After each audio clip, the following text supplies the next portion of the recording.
This is why the rich are moving to Puerto Rico. I tried to make a 1-minute video, but I have too much to say, so bear with me. First, let's start out by saying that everything that person said in that video is 100% accurate. The rich are moving to Puerto Rico. The rich are buying property in Puerto Rico. And the rich are only paying 4%, most of the time 0% on those purchases. Something else they're doing, maybe intentionally, maybe without even knowing it, is engaging in something called colonialism.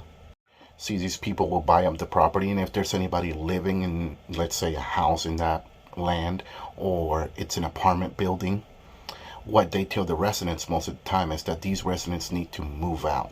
Or they will rise up the price of rent so high that the person has no other choice but to move out. And here's where it gets more fucked up. Because of all these wealthy investors buying up the land, now the realtors and whoever is selling these properties don't want to do business with the locals. They only want to sell to these investors. Why? Because these investors are cash up front. And most times they just give them a blank check and tell them to write in an amount. So who do you think the realtor is going to sell to? They're money hungry, just like these people buying. But not only are they damaging us economically, they are also damaging us culturally.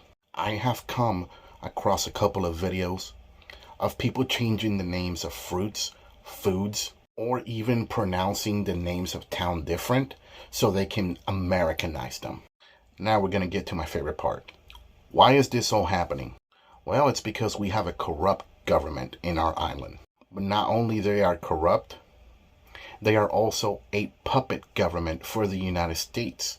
See, you may think that the government in Puerto Rico is the one controlling everything, but what you guys fail to realize is that there is a board of directors that was appointed by the United States government called La Junta, and they dictate where the money goes and what laws really should be passed.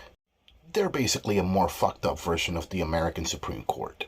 Sure, you can't vote for either, but only one of them was installed by an outside force. But you see, ever since the United States landed on our beaches in 1898, their whole motto has been, we want Puerto Rico without Puerto Ricans. Queremos el Puerto Rico sin Puertoriqueños. And that is exactly what they are achieving.